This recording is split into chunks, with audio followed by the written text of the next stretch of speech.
This is Long Shots, VSiN's premier golf betting podcast. Here's Matt Brown, Wes Reynolds, and Kelly Bidlin. It is Long Shots for the final time of 2025. Matt Brown, Wes Reynolds, Kelly Bidlin coming to you. The last tournament of the season. It is November the 18th as we record this, and it's gotten cold. It's raining here in Vegas. It's time. Golf should be done. Kelly, golf. We gotta put a pause on golf until the new year. Time for a break. Yep. Time for a break for the golf bettors out there. It's it's raining. It's getting cold. We'll pick it up again in January when I go to warm Hawaii, where Long Shots will be on location. I'm sure. Yes. If you would like to sponsor that trip, get in touch with Wes Reynolds, and we'll get you all set up as you'd like to. Hey, Tim Murray figured it out somehow. Yeah. If anybody in Hawaii would like to sponsor Long Shots, we will come out and see you. We would love that. We will definitely we'll definitely do that. But Wes, look, it was a good year, it was a good season.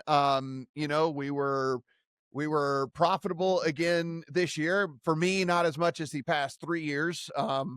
Though I will never have another season like 3 years ago. The God season will never be topped. So it's like I can only go down. I'll never get anywhere close to where I was 3 years ago. But whatever. If you can do this all year long, you can make a little bit of money, then and enjoy golf and have some sweats and all that. It's fun. And I'm very curious. We were talking a little bit before we got on here about just kind of where the future goes with all of this. Are there going to be some drastic changes on tour? What are they going to do with all these other tours and stuff like that? So, I think there's still some good days for us ahead.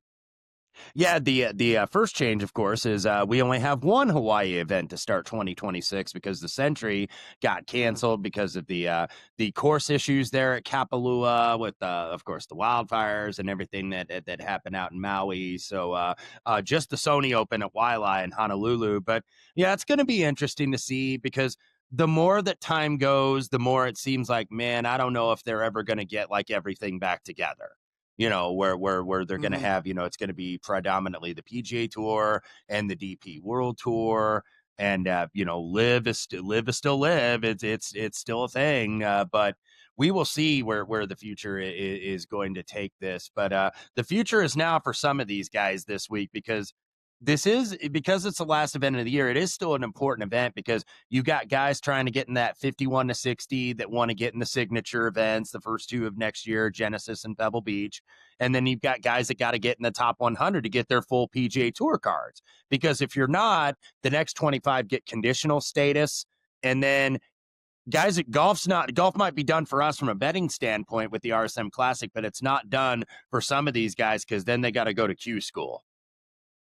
Yeah, no, absolutely. So we round things out here as we head over to Sea Island Resort in St. Simons Island, Georgia, the RSM Classic. And Wes, we get the little 2-course thing here because, as we know, there's no daylight left anymore. So they can't finish getting 156 dudes through one course. So it is 2 courses on the first 2 days, the Seaside and the Plantation, and then they'll cut it down 65 and ties for the final 2 rounds there on the Seaside course. Wes, we don't have any data for the Plantation course. So as you did your write-up, I'm sure you basically just kind of focused on the Seaside course. I did because that's going to be 3 of the 4, including the 2 on the weekend. But it is in Sea Island, Georgia. Home game for a lot of PGA Tour players, by the way, that live in this area. The Brian Harmon, JT Poston, Harris English, Zach Johnson, Matt Kuchar, Keith Mitchell, Andrew Novak, Davis Thompson. Most of those guys, by the way, in this field this week. So, yeah, I looked mainly at the Seaside course, which is the par 70, because the Plantation course is actually a par 72. So if you're wondering like, hey, we get some weird scoring here, it's because one of the rounds is a par 72, but both very short courses, barely over 7,000 yards. Yeah, it is interesting here, Kelly, as we look at these courses. I mean, the Seaside course, obviously there's wind, so that could be the big thing. There is some water on these courses, but huge fairways.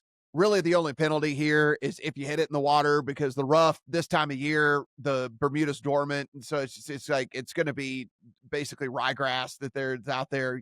That's not going to affect these dudes really at all. So with it being as short as it is, don't have to pull driver out if you don't want to. Yep.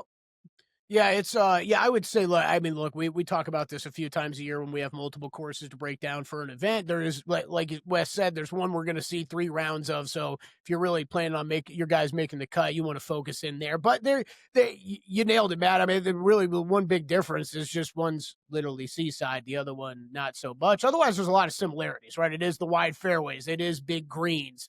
A lot of that's still the same, and it's going to be a driver not going to come into play a whole lot here, but this is going to be hit it accurate, find fairways, and then good approach play and put it close to the pin as you can on these big greens. Yeah, so it'll, cut line will be low, 4, 5, 6 under, something like that, most likely with all of this. And so, got to go out and score there on the plantation course for sure, getting the 4 par 5s as opposed to just the 2 over there on the seaside course. Wes, as you went in as we do a lot of times, I'm sure we are all gonna. A lot of times we do have different models. I imagine our models are going to look very, very similar this week, given the courses that we're putting together. What stats did you emphasize? Yeah, and one thing before I want to add to that, just briefly on the weather here, because the seaside especially is exposed to wind. The plantation a little bit, even though that's a little bit more tree lined than the seaside, certainly here at Sea Island. But you do get scoring variance here because of the weather. Like you look last year, Matt McNeely won his first PGA Tour event here. He was 16 under. Ludwig Aubert the year before, 29 under par at this event when there was no wind. The wind looks pretty benign, about 6 to 8 miles an hour on average. So still have some wind, but not exactly gusty. Temperature is going to be 80s. We would love to have that out here, or very high 70s, but you do get scoring variance because of the weather. So definitely do keep that in mind a little bit. And then some trends, just before I get into the stat analysis, 11 of the last 13 here, 33 or younger. 10 of the last 13, by the way, were first-time PGA Tour winners. And then the last 5 years, and I'll credit Pat Mayo, actually put this out on X today, 5 of the last 5 played in 3 fall events before their wins. So you want guys that have been at least a little bit active, I think, throughout the fall, that have been playing some of these events, whether they're here, whether overseas, but somebody that's at least been playing and not been on the shelf for basically 3 months. But from a stat standpoint, I went with approach, even though these are pretty big greens, but you do potentially get some wind, so you got to be a little sharp with the irons. Proximity, anywhere 100 to 175, and that's wide ranging, but those are your wedge buckets. So I think you want to look at that at least a little bit.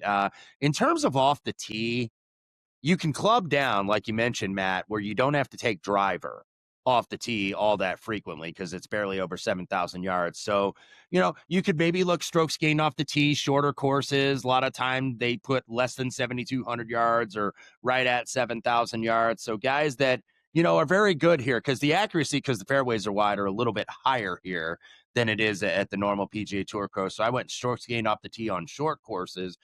Birdie or better. You're without a lot of wind this year, you're probably going to get a winning score that's around 20 under, at least a little bit better. I don't think you're going to get in the teens like you did last year when McNeely won, where the wind really blew here heavily. So birdie or better. Par 4, 400 to 450. 10 of the 12 on the seaside course measure in that exact quadrant of 400 to 450. So I thought that was good to look at. Also, strokes gained putting Bermuda. This could be a putting contest at the end where there's a lot of low scoring. So I think you want to look at some of those good Bermuda putters. And then just general total strokes gained on short courses. Guys that are good on these type of, like Harbor Town, I think is a good example, especially for that plantation course. And then some of the other course correlations I looked at, Waialae at the Sony Open in Hawaii, which has a really good correlation here where guys that have won here have also won there. And then I think you want to look at, the coastal ones, Port Royal, El Camaleon, where they used to play the Mayakoba. You could look a little bit last week at Bermuda. Those courses that are by a lot of water, but all those like 7,000 to 7,200 yard courses, I think have some correlations here. Kelly, you pulled up the odds board here. Everyone can see as they take a look here, not a star-studded field. There are some names that we recognize, obviously dudes that we have bet a ton, but not the biggest of big names for this season-ending tournament here, as we would expect. Most of those guys have packed it up for the year, but Speaking of one of those dudes, I was actually out at my course yesterday watching Harry Hall do a range session, and yeah, that guy is going to be.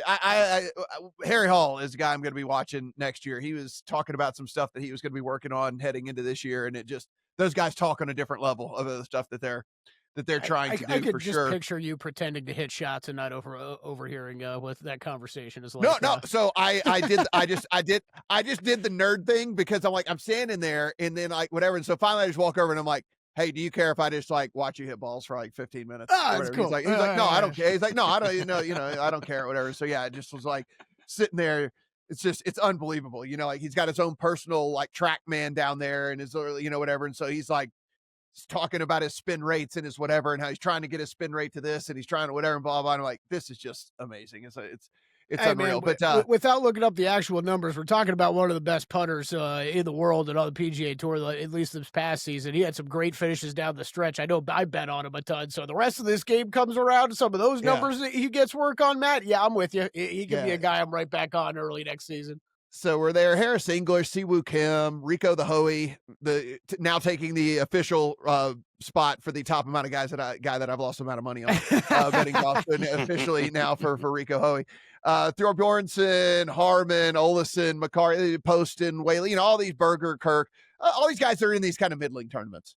Yeah, is Rico Hoey the official captain of Team No Putt now? He might be. He might have launched into that position. I mean, just everything off the tee and approach is so nice, and he just cannot make a putt. He is my Cam Young to Wes. Like even when he finally wins, I'll still be dead. I'll still be down on him. Like it's like there's no chance to get unburied on Rico Hoey. Yeah, like it's unreal. Like Rico Hoey like gets right there and just can never get it done. I don't want to pile on the misery anymore for our last tournament, but Wes and I were talking the other day. I would like to think Wes and I have done a lot of these especially the fall podcasts over the past few years. We usually pick off one or two winners in the fall, and it feels nice coming away with a little money. I think we've all drawn dead so far, right, fellas? So we gotta we're getting one to the finish line this week. We got to get one. To the finish line. It'll be pretty good because I took the spray and pray. So it'll be good because I took the spray and pray technique this week. So like I'm gonna have a better chance than I normally do. That's for sure. Been some close ones though. Kelly, as far as stats, what did you? Yeah. There was y'all have had some top fives and whatnot. Yeah, like Vince, Whaley last week, T3 at that windy Bermuda event, which was won, by the way, by Adam Shank. An Indiana boy. How about that? You're dead in terms of your tour card. It's like you're not for the second year in a row. I think it was Campos the year before, and Adam Shank was well outside the top 100. Gets that win, holds on by one at Bermuda. VSiN's Indiana boy, the 812, he shouted out the area code there, and now on the PGA Tour and now exempt for about damn near everything. So. That's what you get in the fall. These are a little bit more crapshoot events in terms of where you're not playing 6, 7, 8 weeks in a row, where you don't have the form. The form can be a little bit more erratic. Yep. Just a reminder, Wes's Twitter handle. It went through the full on yips. Oh, sorry. It was able to get through the full yips, like the putting yips. No, that was the full yips that was going on. Yeah, for sure. There.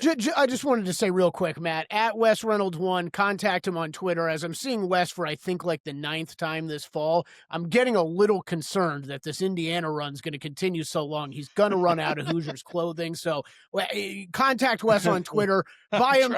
The holidays are just around the corner, okay? He didn't think this Indiana high was going to last this long. Buy him something nice for the holidays, okay? And ship it out to Vegas. A nice sweater, I think he probably needs. Well, some of these companies got to start putting out good gear. Wes, I'm watching Indiana. The only reason I even care about Indiana football is because of you. I mean, I don't. I literally could not possibly care less, but because of you, it's the only reason I care. Absolutely. Yeah. Some of these. I'm sorry. I think I lagged there. But yeah, some of these companies, man, they just keep putting out new and new gear, and I keep having to buy it. I'm like, stop putting out all this stuff. I keep having to buy it for these, but so probably not anytime soon running out of gear. I just in fact got a shirt in the mail that had the IU logo and it says football school. That's what it says on the T-shirt. So we are in fact a football school now. All right, Kelly, unless there's something drastically different that you threw in your model, we can probably go ahead and get started on the plays we landed on and kind of explain why. Because I mean, we're probably pretty much just on an approach and accuracy and scoring model basically across the board, right? Very, very much so. I think the only other one I'll add and shout out to Rick Gaiman, because I saw him bring this up, and then I was going through his site and tracking this down a little bit more. Par 5 scoring, a little bit more important here than you'd typically think, especially only with 2 on the Seaside course. But hey, we've brought it up before. I like to factor it into a lot of tournaments. It's just you got to score on the scoreable holes, and especially with the pace that I think we're expecting this week. I did factor that in more than I have in years past. So that was what I wanted to bring up. But yeah, look, guys, I've got 3. I've got 2 that do not follow Wes's trends at all that he brought up earlier as far as guys that are playing this or have been playing this fall. I will start with the one guy who has been, and I've bet him a couple times. Mac Meisner. Will go back to the well one more time with him. 66-1 you'll find out there. Look, he's gained almost every stat category in the 4 events he's played in this fall. Just the putter has fallen off a couple times. He's top 10 in the field in kind of those proximity ranges that Wes mentioned, those short iron wedge ranges. So the putter's better for him on Bermuda. So I'm going to go back to him one more time. Mac Meisner 66-1. And then 2 guys that they've had layoffs. One was mainly a number play at MGM yesterday. Daniel Berger was 45-1. Berger was, I'm always a fan of Daniel Berger. Great ball striker. He had major putter issues down the stretch in the summer, had to withdraw from the playoff event. I'm interested to see with the time off, whether it's mechanics, whether it's health, whatever. He's had plenty of time to get stuff straight. Obviously, he wants to see what he looks like in a tournament here before things kick back up again in January. It was more of a number play than anything. 45-1 was pretty off market for me. I've seen him kind of 30, 35-1 most places. With the quality of players in this event, in the 40s was too much for me to pass on Berger. So I am playing him. And then the last one and the shortest one, Chris Kirk, 35-1. I was playing him a bunch down the stretch last year. Was able to cash some good top 20s, top 10s on him heading down to the final stretch of the PGA Tour season. Yeah, I hadn't played since early August, and the St. Jude was his last event. But man, the top 10 approach guy, the putter was really good at the end of the season, better than what we expect to see from him usually. I'm just hoping that somehow is carried through the fall and he can bring it to a spot that he has played many times before. So for me, Chris Kirk, Daniel Berger, Mac Meisner is the entire card, unless you fellas talk me into 1 or 2 more. Well, I mean, with it being the last tournament of the year, I'm going to make you add to the card. Okay. There's That's no cool. way you're Good, getting out of here. into it, Yeah, bro. no way you're getting out of here with just 3 plays. I mean, I can also say I like that you're only saying that because you just did the whole I sprayed the board. Like I bet way too many, so I'm gonna make you pay too many. We share one in Chris Kirk. I have Kirk in there as well. Really good comp course stuff for him, which kind of led me towards him. Like I put together a model that had absolutely no statistics. It was nothing but comp course stuff. So I put in many of the ones that Wes mentioned, added in like Port Royal and El Chameleon and whatever and all that. It's 6 different courses, and Chris Kirk has played all of them and played all of them fairly well. And so was enough for me to throw him onto the card. So we do share that one. Wes, as you put the card together, where did you land? I'm going to go a guy that was almost good to me last week. He ends up finishing T3, but he's in really good form, and he's locked up his tour card. He's in that top 100, so now he's just got to try to get that first win. That's Vince Whaley at 40-1. He's made 18 straight cuts, and then has now a second top 3 in his last 5 starts with the performance at Bermuda last week. Resides in Atlanta, so, not exactly a total local here like a lot of the other guys that live like right on the course, but 13th and 8th here the last 2 years at the RSM Classic. So Vince Whaley, 40-1.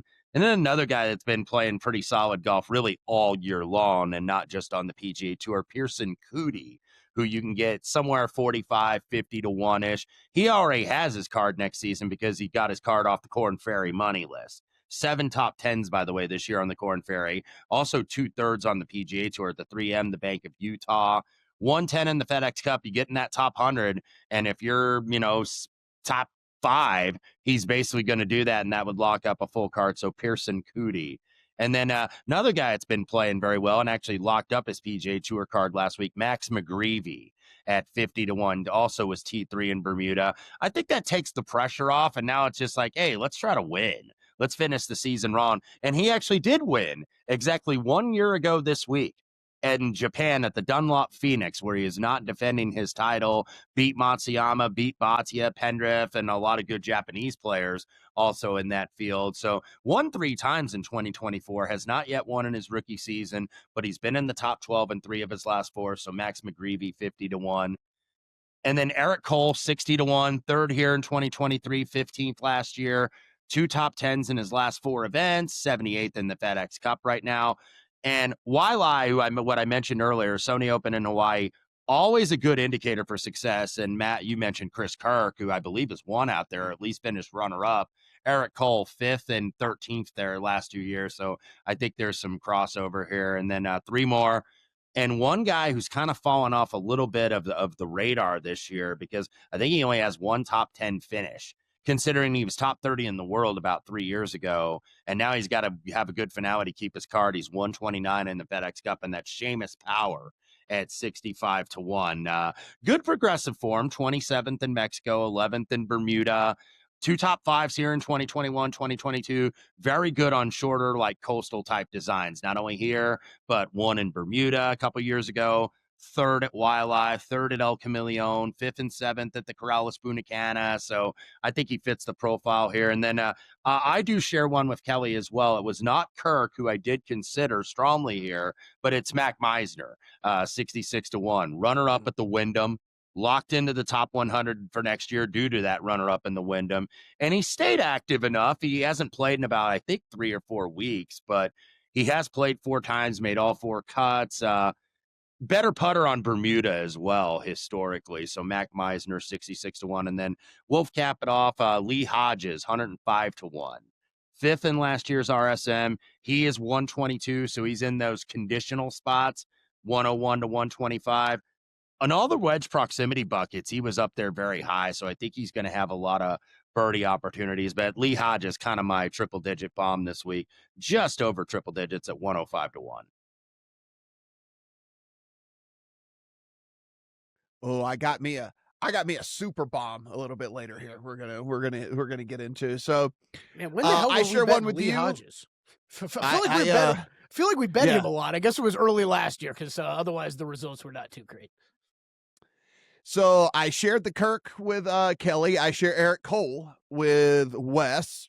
23rd overall in my model would probably be much, much higher if it weren't for me putting in as much emphasis on good drive percentage as I did. That being said, like we mentioned, there is an option for him to not even have to pull driver this week. And so I imagine this is going to be the highest percentage of mini driver play on the tour that we've seen in a very long time, because it's a fall swing tournament anyway. So you can kind of get away with playing something that you might not play on the regular tour and like just see if people want to carry them and stuff. I bet we see mini drivers like left and right out there. And so maybe we can get that, something hot going on there. And if he can avoid hitting it in the water, I do really like where he is in a bunch of the other categories we're in. So Eric Cole, I share him as well. So my shortest shot that I don't share with you guys is Alex Smalley. I seem to end up always on Alex Smalley. I don't know why, but here, kind of one of those deals where he drives it pretty straight. He's, you put in the opportunities gain stuff where you either go into like opportunities or even opportunities plus, which is 15 feet in or 10 feet in. He's inside kind of the upper third of the field there. In that, you go and you start to like parse in a little bit more on Alex Smalley, and you see like, oh, okay, well, pretty good on some of these approach numbers I put in, pretty good on the birdie or better percentage stuff that I put in.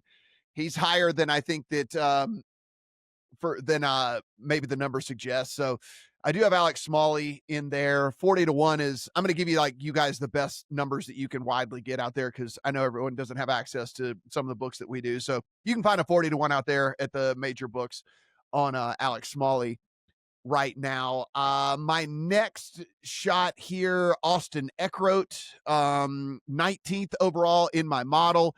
Doesn't really excel in any category, but is very just solid across the board. And at 80-1 available out there is just way, way, way too much of a discrepancy for where he was in the model to the price that is attached to Eckroat. We've seen some success on some of these windy courses, some of these shorter courses, some of that type of stuff. Hopefully that can translate for him here. Again, nothing to really point at as oh, he's awesome here, but he's just good at everything that I put in. And so I thought the number way too long there on Eckroat. And then the same could be said for Mark Hubbard.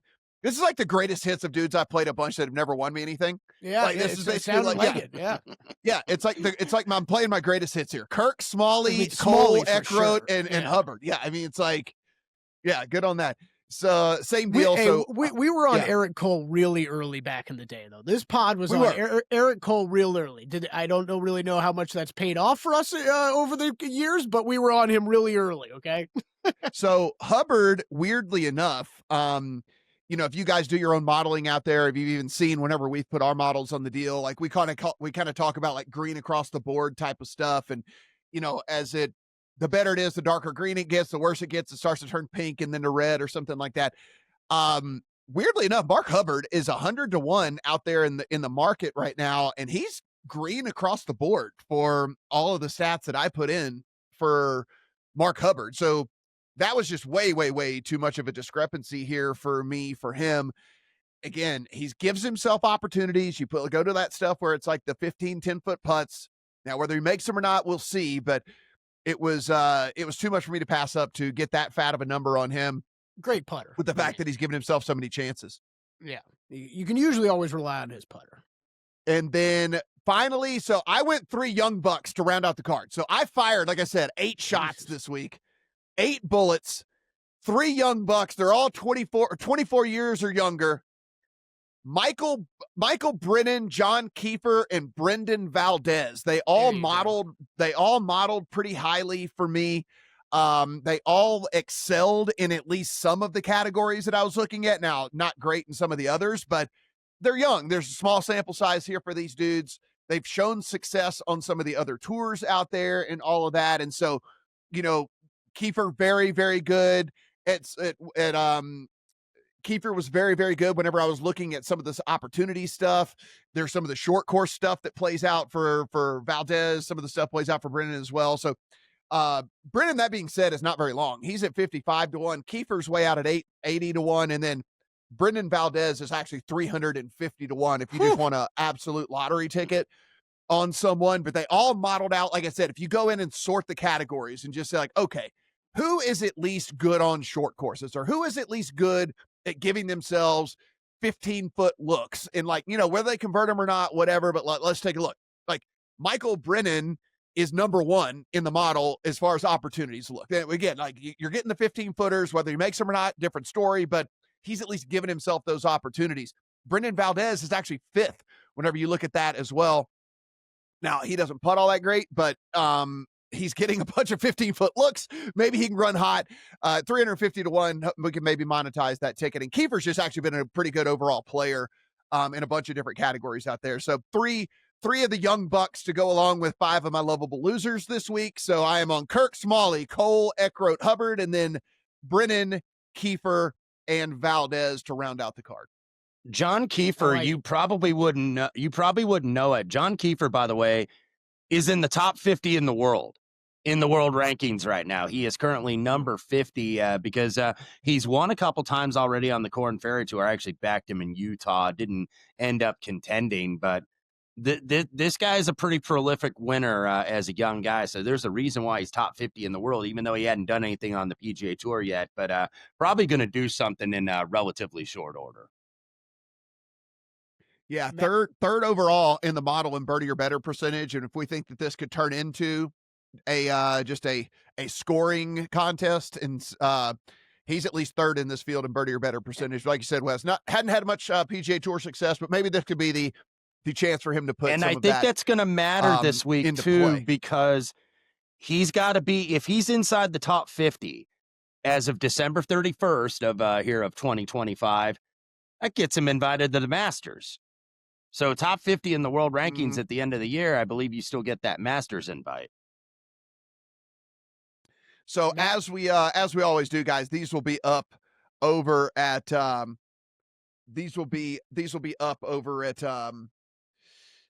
VSiN.com. If you're a pro subscriber, you can go in, you can see everything we got going on over at the picks page. I was about to say a promo that I don't think is available anymore, so I'm not going to talk about that one.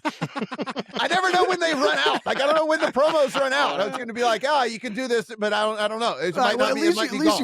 At least you played it off really smooth. It's okay. Yeah, just go to VSiN.com, check out everything we're doing, okay? And there sign will up be for the best a available promo. price. I just don't know which exactly the promo is today. So yeah, you're okay. Yeah. You're forgiven. Get the sounder ready. All right, I'm joining the fam. We got a pod play. Eric Cole, fire it up. Let's go. All three of us. I'll add that one. I'll add that one. Time. Let's make it a pod play. Yeah, one last time for the season. There we go. That's the way. There we go. Let's do it. Let's get a pod play. Eric Cole, leave driver in the bag though for me, okay? It's been a problem for a while. Just get leave that it mini home. driver ready, buddy. Yeah. Get that mini driver ready, and let's rock and roll with that, guys. We really do appreciate you being with us here over the course of this season. Again, we'll be back in January. Just a small little break here as we recharge the old batteries, and hopefully you do the same. Hopefully you made some money this season as well, and we'll be looking to improve. I mean, there's always reflection, which is why it's a great time for the season to end for me, because it gives me a month and a half, 2 months to go in and see if there was a leak in stuff that I was doing this year as well. So hopefully we're coming back stronger than ever with all of this. And Kelly, Wes, you guys, awesome to do this with y'all. Super, super sharp golf bettors, and great to be able to meet here on a weekly basis and talk through all of this stuff for the people out there. If you haven't done so already, guys, it really is. I know we ask this all the time. It's the last pod of the year. Go right now, hit the little thing, go in and hit the subscribe button. If you're just finding it, whatever, go ahead, hit the subscribe button. If you want to rate us and review us, that also helps as well. Trust me, the bosses care about this stuff. So we would like you to, go in and write a handwritten letter if you'd like. You could do that as well. Just send it to Circa, addresses the VSiN offices. Yep, that's fine too. Singing telegram, we accept all compliments. Yes. Send stuff to the office as well. So for Wes, the final time of 2025, for Wes, for Kelly, I am Matt. Good luck on all your RSM bets. Thought Kelly was going to play us out there. I was supposed to play. It's taken forever. Hey, I fired it early too. Need a little delay. It's fine. Hey. All right, let's win some money, please. Sit one. Let's go. Good luck.